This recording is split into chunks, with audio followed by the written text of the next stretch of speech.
Well, yeah, Professor Layoluro, as you've seen there, joins us next. He's a former national commissioner with INEC. Good morning, sir. Thank you for coming on today. Well, I haven't seen the way these elections have turned out with the new strategies, technology that have been deployed to this. You've watched from a distance. What's your impression? Well,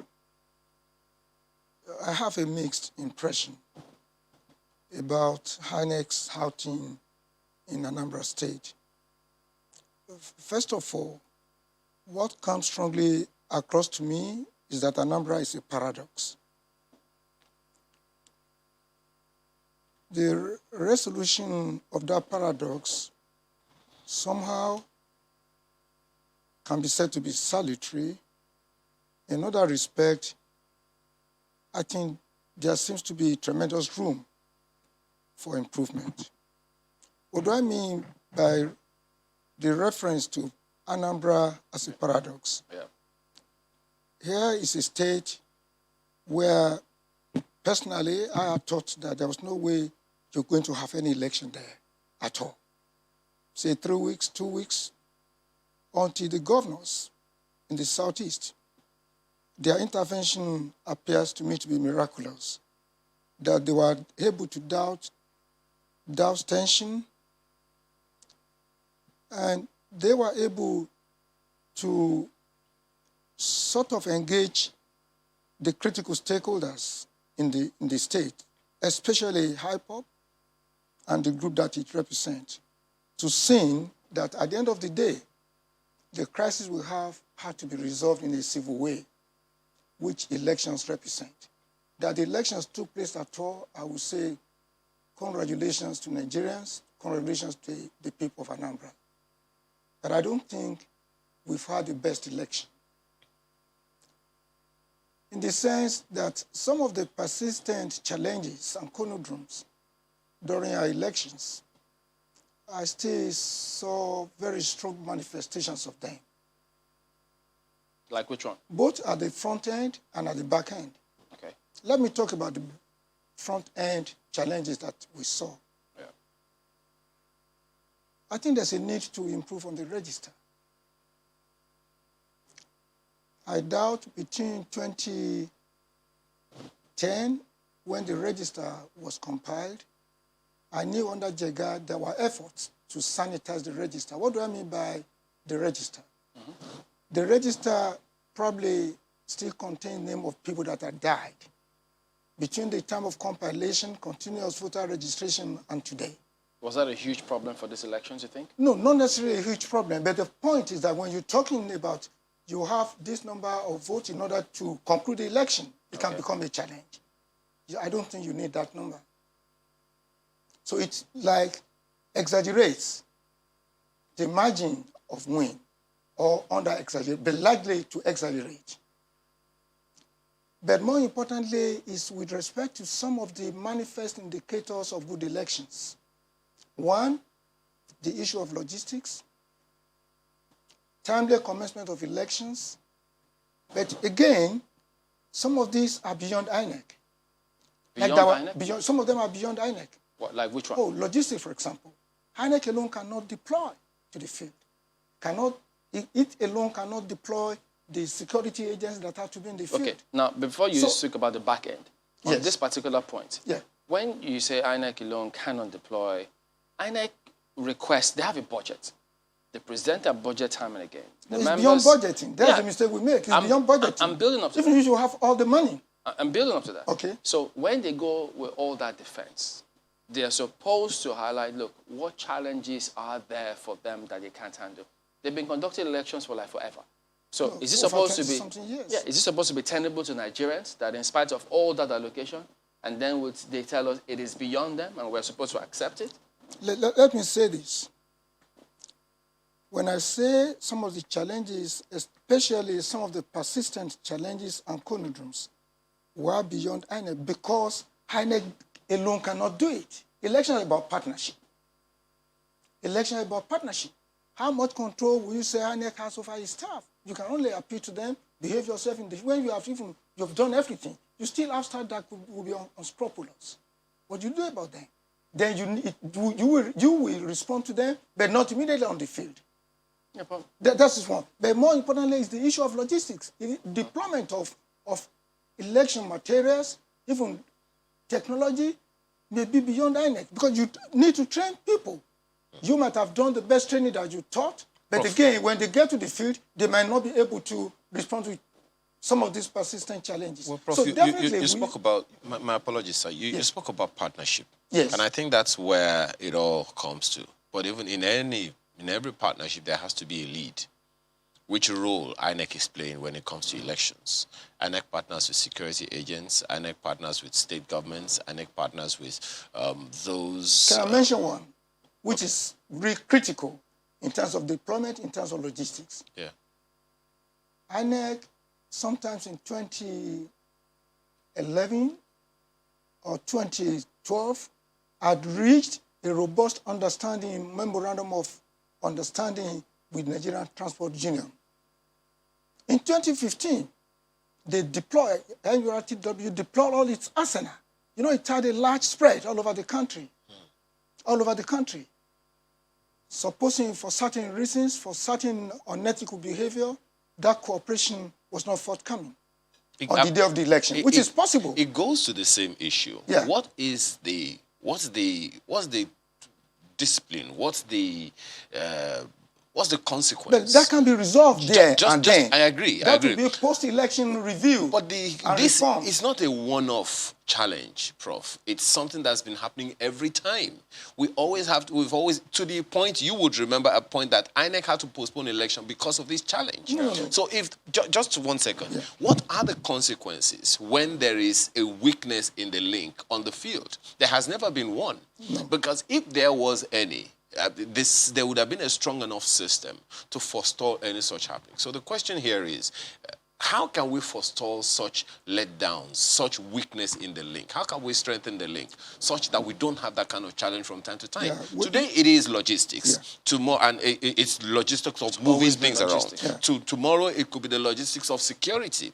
And so how do we forestall such which may recurrences? affect the timely commencement of elections. Or even the veracity, or the integrity of the election process altogether. Let me say this.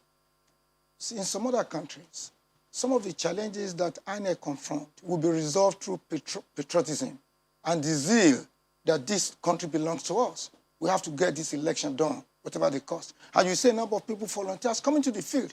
I have a car, I can say on the door of Anambra, I'm going to go to Anambra State, deploy, use my vehicle to distribute. Really, because it's just simply distribution, which can be done by people, all of them coming to the same template with INEC. But if for some reasons, for some unpatriotic element within the transport union or within any other organization that INEC is partnering with, refuse to deploy that patriotism, how much can INEC do? So what I'm saying is that some of these challenges cannot be handled by INEC alone, because INEC alone, there's no way, no country can do everything. I agree with you, sir. Yeah. But my point here is, what is the consequence when we notice that there is a weakness in the link as a result of one of these partnerships that INEC does not have control over?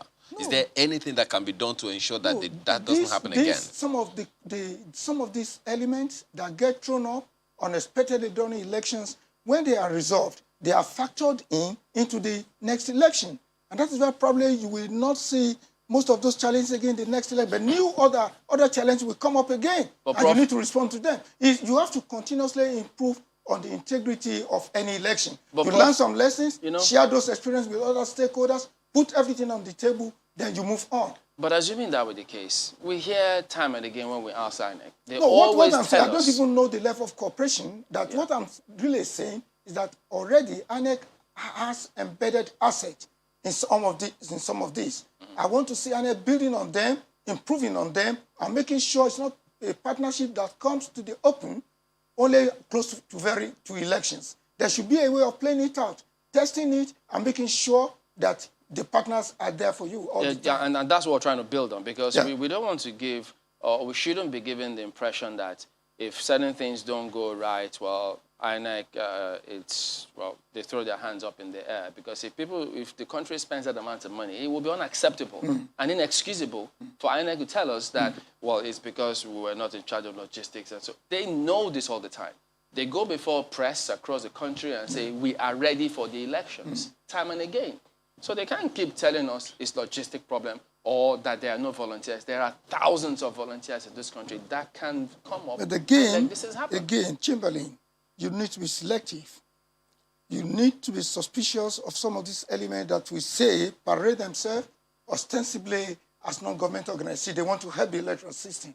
They may also have their hidden agenda. No and then we problems. need to scrutinize, Yeah. to screen, to be sure that we are on the same platform. See, what I would say is that Anambra election, will I say there has been tremendous improvements on the conduct of elections? Well, putting everything on the table, what will be my overall assessment?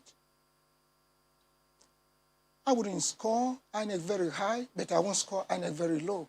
But again, so understanding, hold on, considering the context in which that election, I never, like I said before, honestly, I'm admitting my honest thought.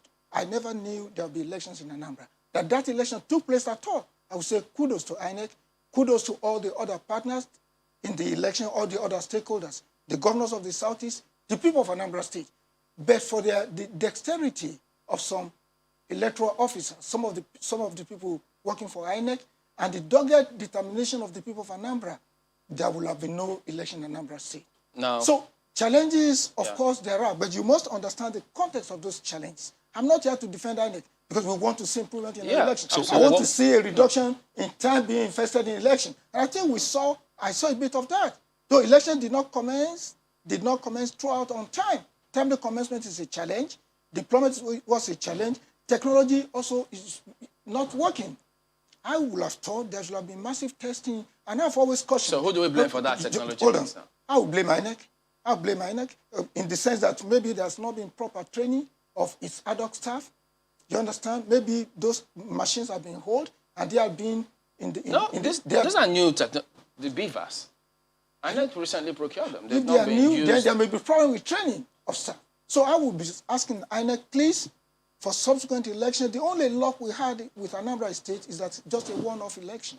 If it had been a general election, and you have that kind of outing, or if you had a lot more turnout, it could have been more fiasco. If we had more turnout, yes, it might have been a challenge. Turnout in Anambra, I'm sure we hovers around below 20%. The last election, 2017, was about 25% or thereabouts. It was actually 22%. And I was going to go there. That's from data released by CDT. Which is not an indication of voter apathy.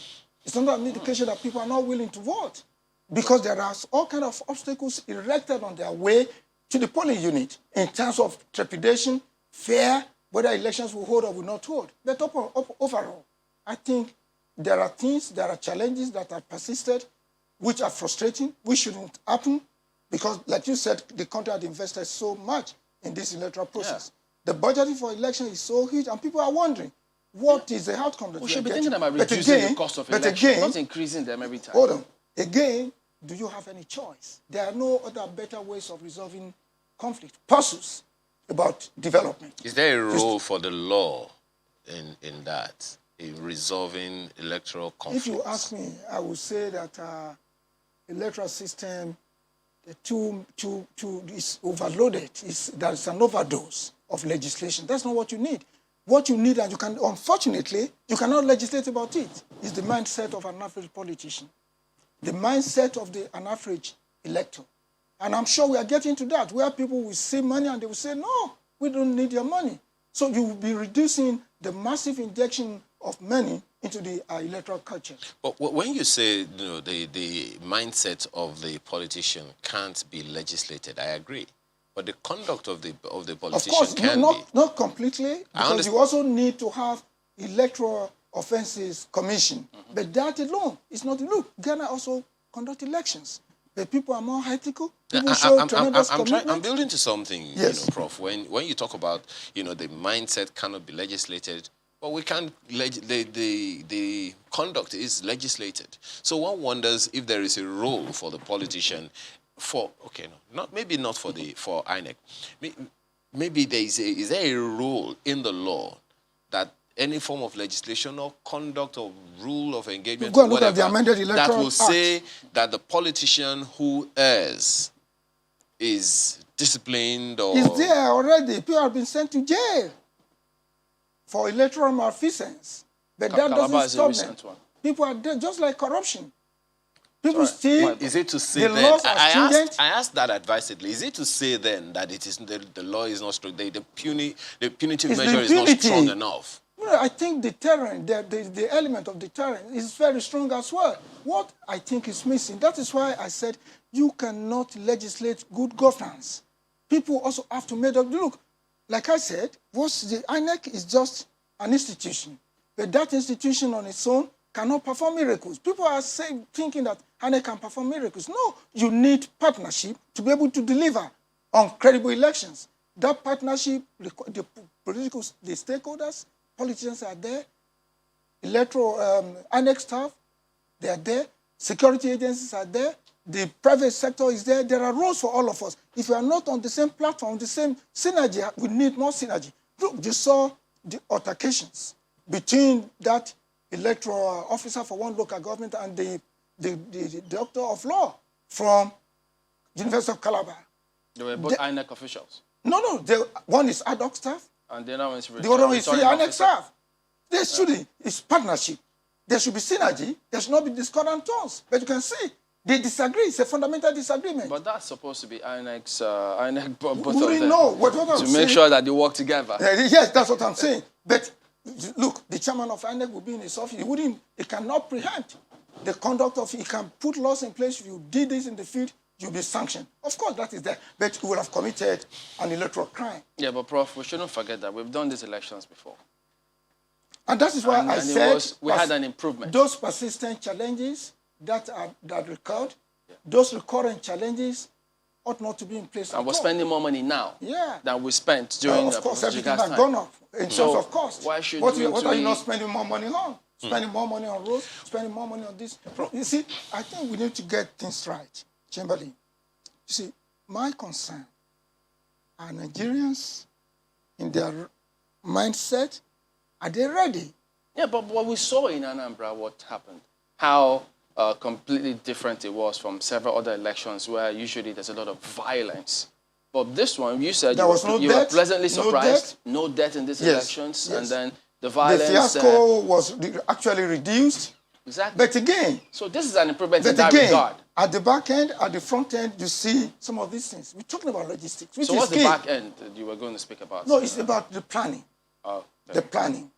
I think INEC should spend what I would call its leisure time. That's the period when it is not really involved in election, in trying to do some of these back-end things. What are those things, Prof? You know, post-2015 elections, post-2019 elections, one of the consistent words being given out is we need to have a conversation on the electoral process. Yeah.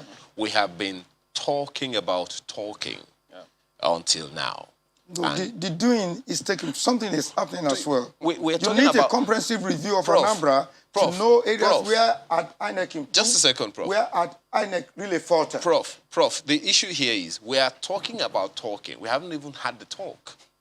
We are talking about having a conversation around our elections. And we've been talking about this for a very long time. Part of that conversation, I guess, is what's evolved into the electoral bill that is yet to be consummated and signed to law by the president anytime now. The conversation around should we be having the kind of attitude, mindset, patriotism, and all of that, those ones, as you said, cannot be captured in law. What are those things that we need to have conversations around that cannot be legislated? And who should be taking the lead? I would say that we've had enough conversations. And I will agree with you. I'll concede it to you.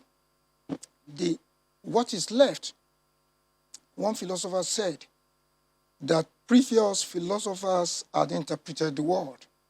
What is left is how do we change the world? We've talked so much about elections. What is left is to see practical improvement on the delivery of electoral services and therefore have robust citizenship. I don't want to go to a polling to participate in the electoral system and be afraid of my life. I don't want to leave a final word for my children that in case I do not return, please, this one should take this one should. But that's what we are still seeing. But in the context, like I said, we're talking about Anambra. We're talking about the implication of Anambra for 2023. I would still say there are rooms for improvement, definitely, for all the stakeholders. But again, I would still insist that it's beyond INEC. Every one of us is in. The media is involved. You bring in look, channels. You're bringing it to the doorstep of everybody. So the more we talk about it, we might be immune. We might not be sensitive to the changes that we see, changes that are taking place. But definitely, you cannot compare what we are doing today in 2021 to what used to be the case in the pre-2010 intervention by INEC. Look, in 2007, we forget so soon. There are practically no elections in the country. And don't forget, in those days, governors used to be impeached at will. Now, how many of such? But so now, what I'm saying, don't let us be blind to the fact that there are improvements are taking place, but in the context of the global civilization and the template of election administration, we're not doing as much as we should be doing. Yeah, because but the historical context must be understood properly. Because the thing is, right now, given the conduct and performance of INEC for that elections, they should be doing way better than how they performed for this election. I agree. So we must not deceive INEC. I've listening to some of the commentators. They are not good enough. I know that certainly, given the caliber of people in INEC, things can be better. But we must also understand, like I emphasized, some of these developments are not for INEC alone. Some of the talk we are doing, we should talk more to the Nigerian other stakeholders in the electoral process. INEC alone cannot do anything. You cannot move anything because they will plan, the best of planners, they are in INEC, they will do everything possible. But the actual implement, and that is what I mean by more synergy between the back end and the front end. Okay, so there will be communications. When we return, we'll even find out what are these things that are beyond INEC, for instance, that we can improve upon. That's when we return in a moment. Stay with us.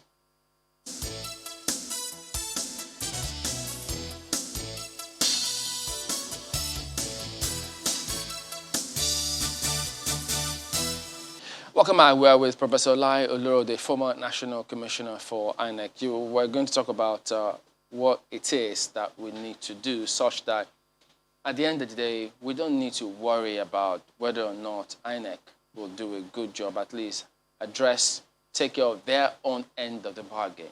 So from your perspective, having been there, and from what you see today, what is it that we need to do to improve moving forward? The number one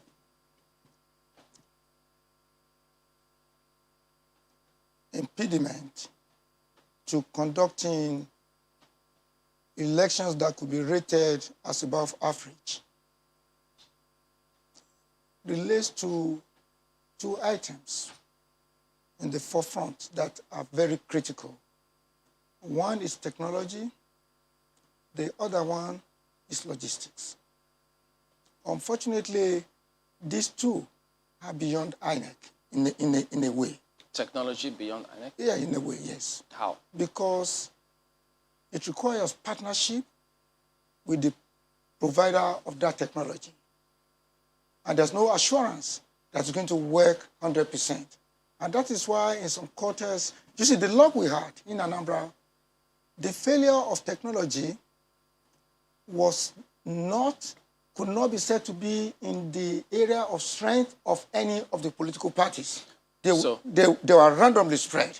So you could not raise the issue of connivance or deliberately deployment of faulty technology so that somebody will lose in his own base. So if that were the case, why is it then that INEC will always come up and say, well, look, for these elections, no beavers, no voting? You know what? Why did they thump their chest that way if they know there will be even including electronic transmission of results and all those.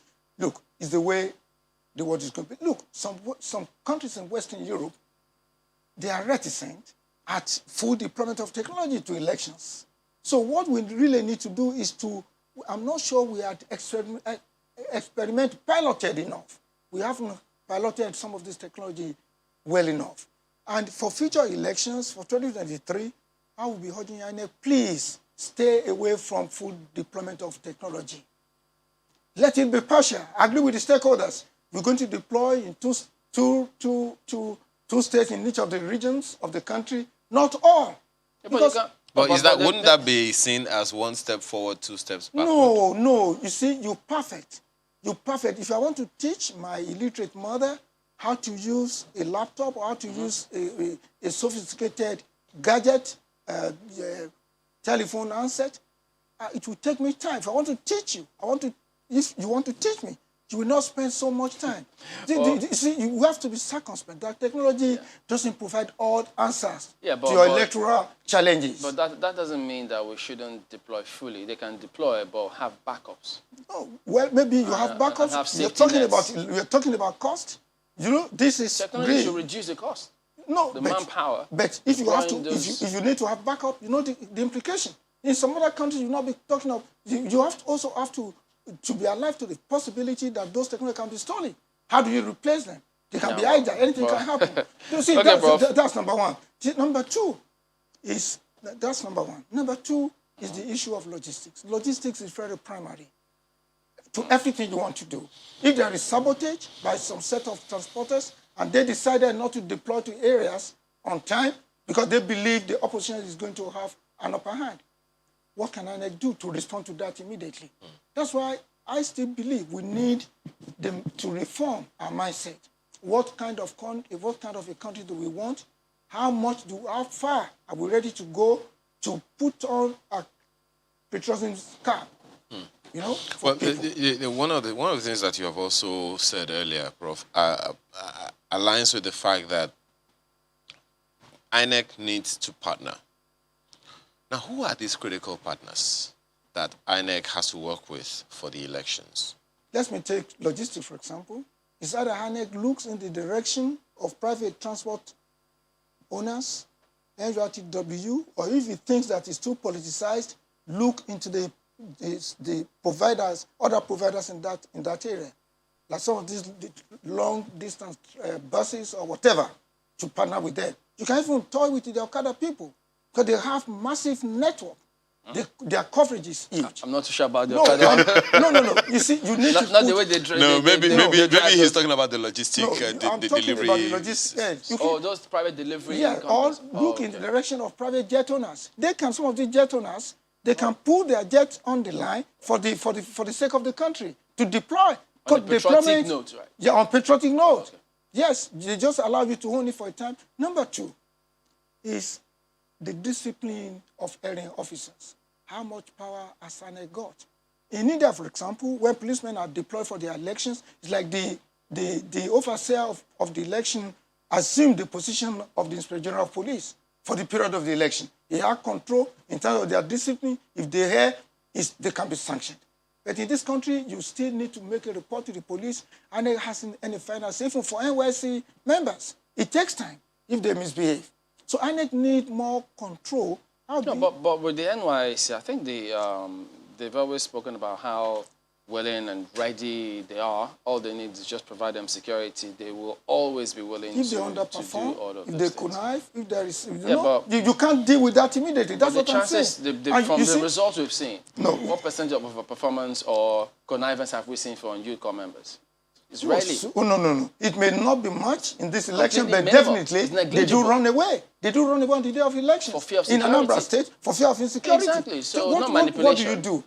INEC has been training ad hoc staff since 2010 or 2011. You trained a large number that you can continue to. You have their template.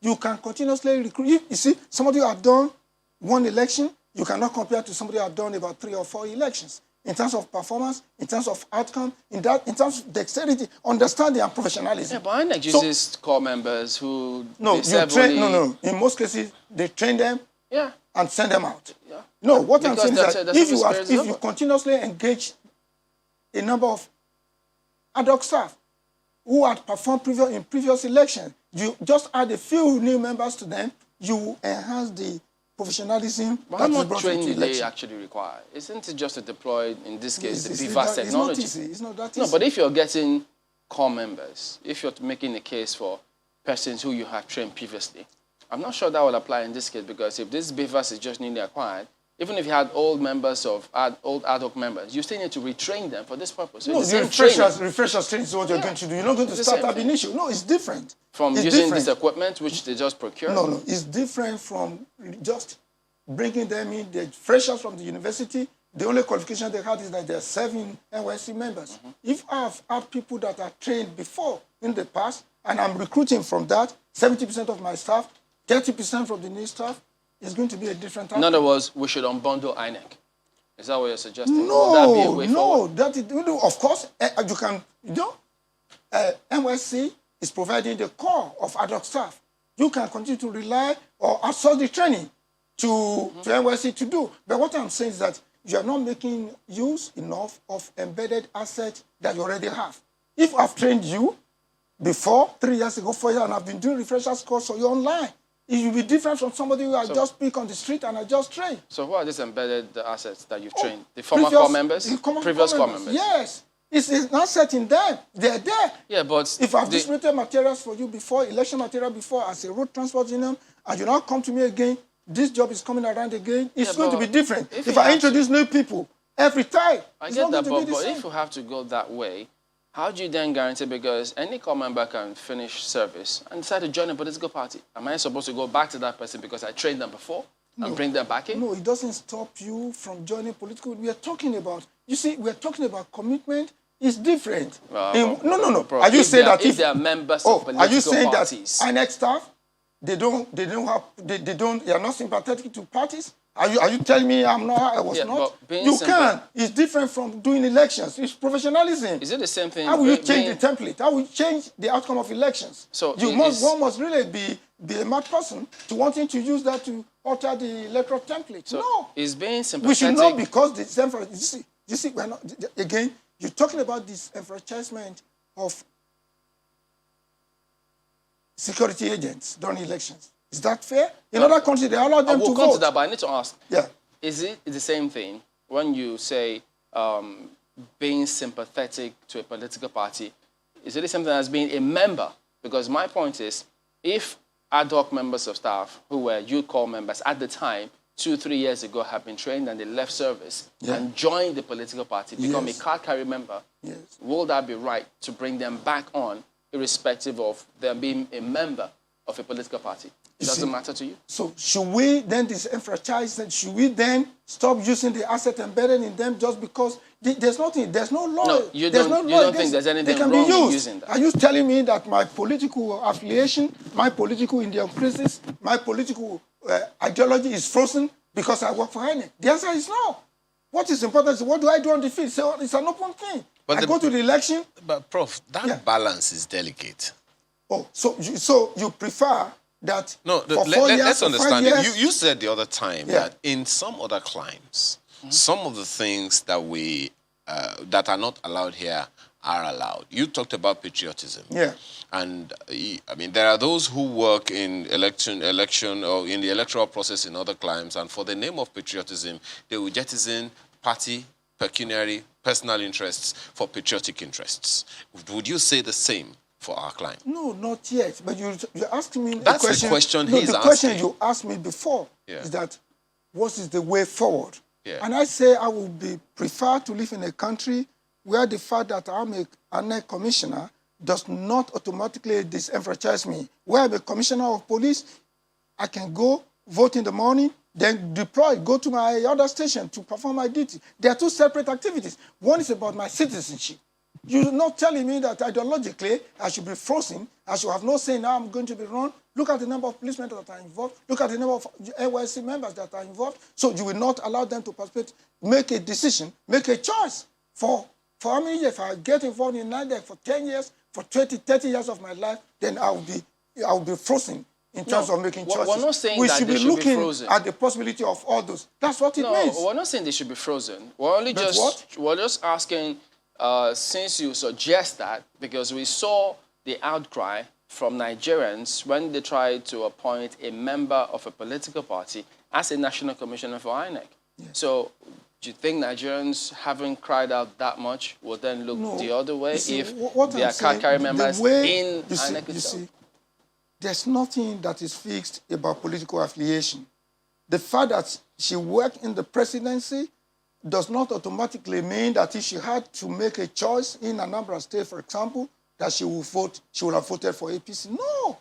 No, that's the way we should be looking. Look, in other countries, enlargement of citizenship rights. They have been enlarged. Prof, the fact that you are talking...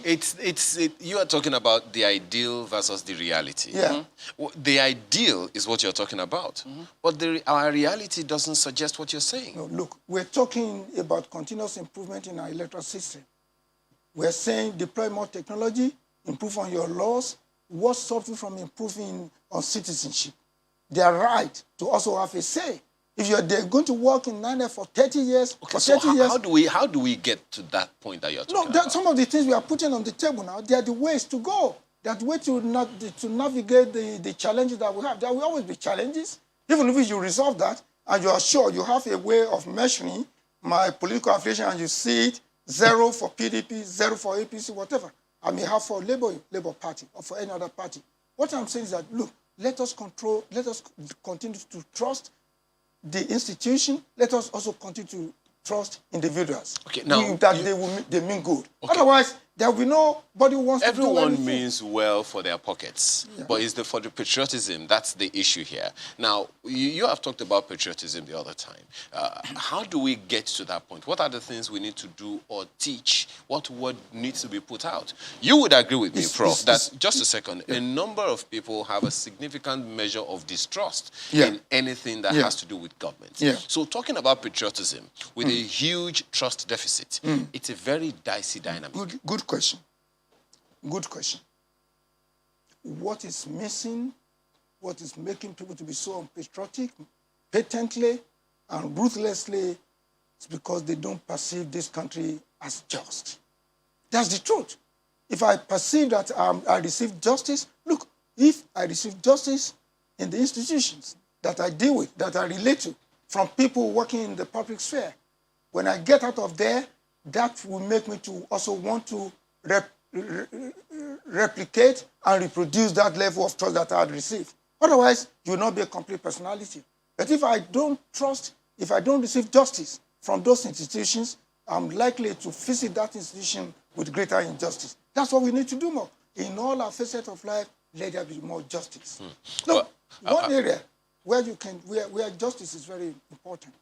If this is what people's preference is, respect that preference. I'm actually hoping that we'll be able to speak with Sheon Okimbaloye, our political editor, this morning. But in terms of the conversations around unbundling INEC, Chamberlain mentioned that earlier. A good number of people had said pre-2019 elections, even after it, that perhaps there's a lot more work for INEC to do than the capacity that INEC has. You've talked about the Electoral Offences Tribunal. There are those who say that INEC is unable, due to capacity or incapacity, to monitor the political parties as and when due, talk about monitoring their finances and all of those things. Do you think INEC is chewing too much than what it has capacity to? Let me say that definitely there are certain constitutionally imposed duties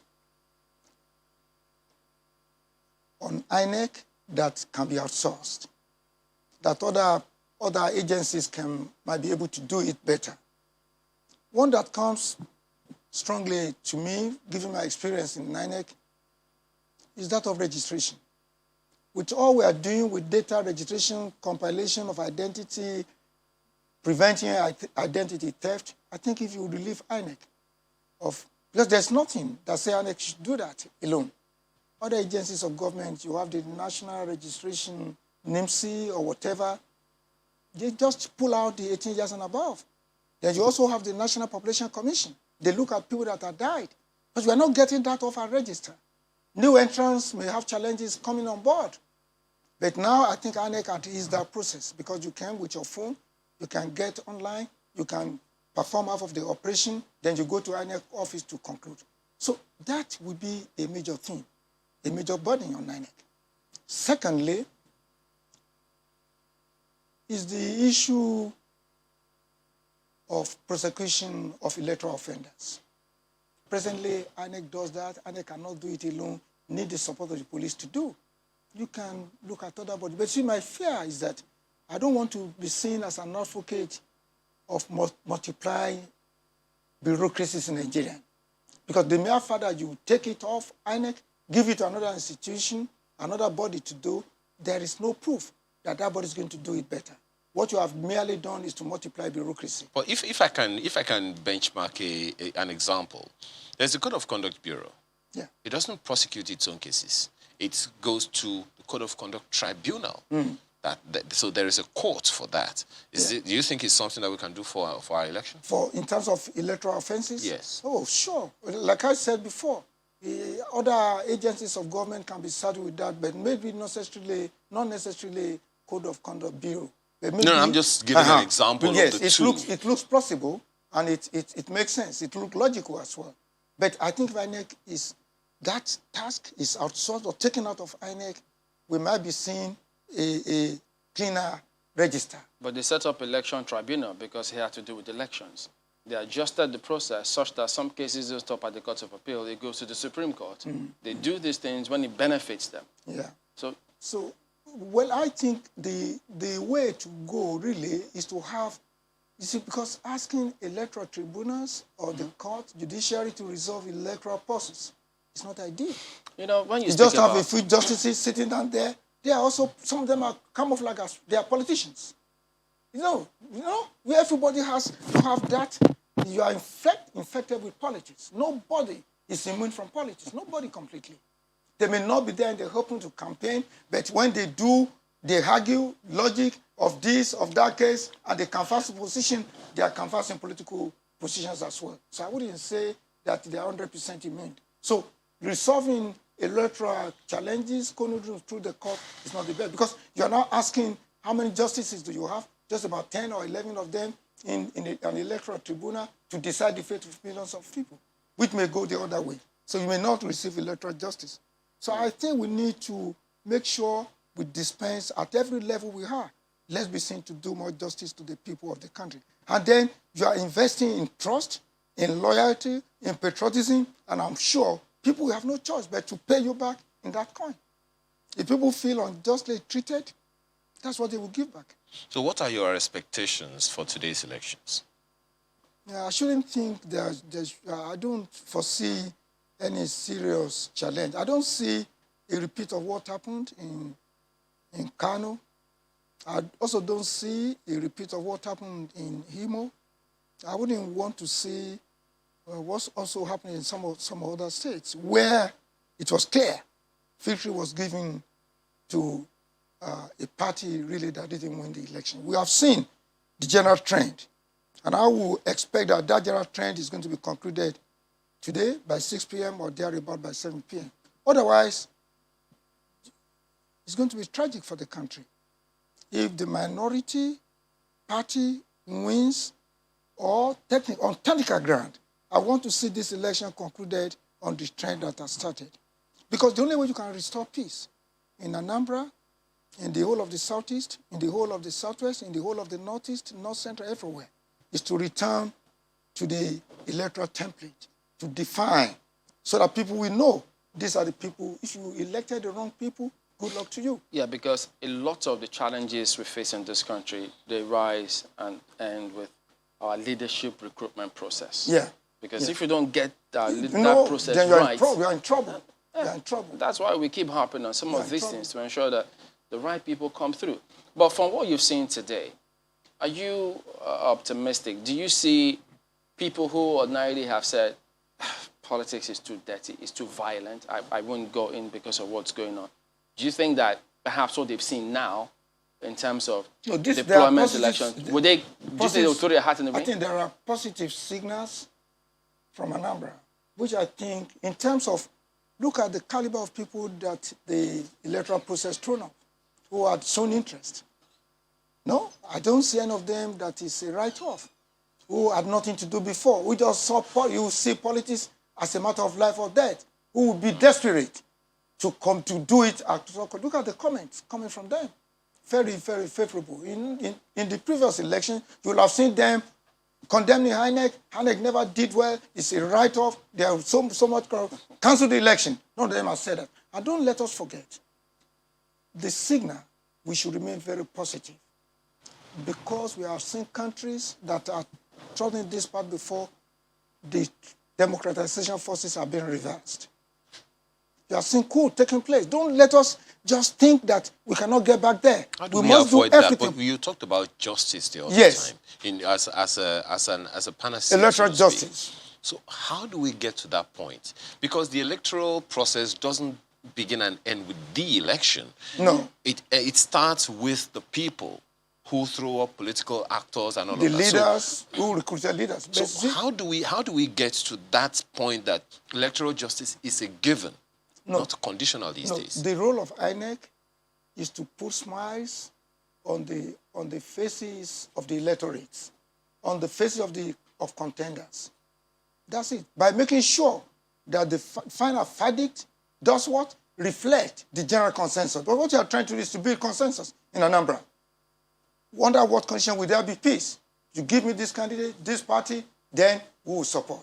You give me another candidate, there will be turbulence. So INEC rose top at that. But as to the caliber of people that get thrown up, it's beyond INEC. Now, INEC has no, you can't disqualify, you can't, even but, if the party had imposed on INEC the worst candidate ever, that you know is a rogue, is this, we will get that point that is beyond them. But with the way things are, I mean, if we improve on this process and INEC makes sure that technology, this BVAS works really well, at least appreciably well, do you think they will send a strong message to politicians to get their internal democracy right? Sure. Because if you don't get the right person, Nigerians will just get there and boot the person out. Except Nigerian politicians are dead at learning. One of the lessons that I have seen, that I have observed, I think for once or twice, I can speak of Jonathan Naira. I can also talk a bit about the Buhari regime. Honestly, I'm clear about this. There has not been any instance where I have seen, either openly, hidden, or whatever, where Buhari said, this is the candidate that must go and clear with your party. If you are thrown up, I will support you. I think that's the attitude that we need to do. In position of candidate, look, the cost, what it has cost this country in terms of lives, in terms of stability of governance, is terrible. Let people in the party, that's why I think the Electoral Act is certainly for direct primary. The management of direct primary can be chaotic. Most of the parties, that is the truth. I'm not sure they have a clean register of who their members are. That's the first step, getting a clean, credible register. Because some of these leading politicians, they will just sit down somewhere in the corner of their room, they conjure up names of people, and they will go to the garages and bring people to come and stand for it. Do we need to legislate upon that? No, well, I think given our country, since we believe in over-legislation, because otherwise it's an affair of the party. The party, you throw up a candidate that is not competitive, that you cannot sell, you lose. Is that to say that the political parties themselves are politically illiterate?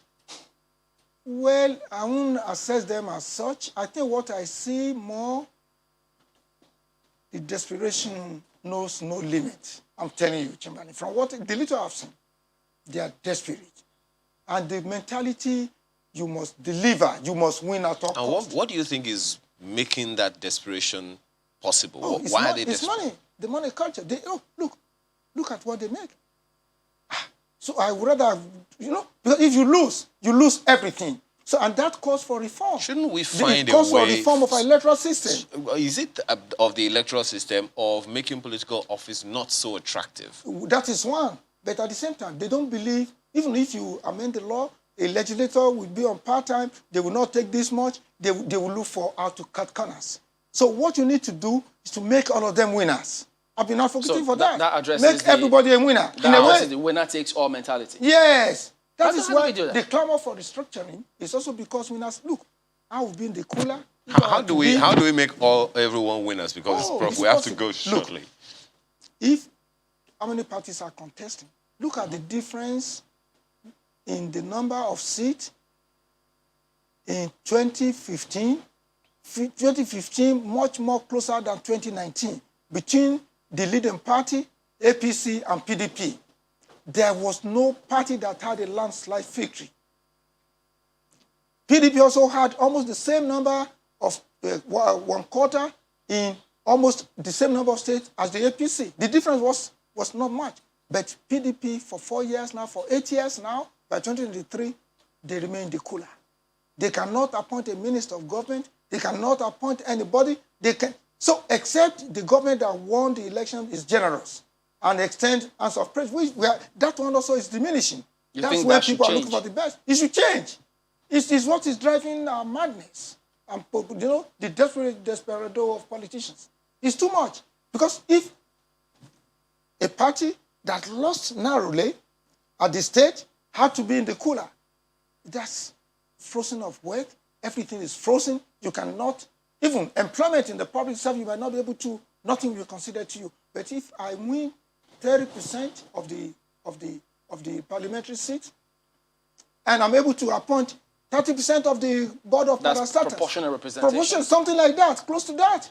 Then I will say, okay, you just have 4 years, let me wait. But if I know I have 4 years of waiting on nothing, of starvation, then I will do everything to make sure the system is done. Look, some of the security challenge we have, we know people, from what we know people are fingering people who are well located within the state. That's food for thought there.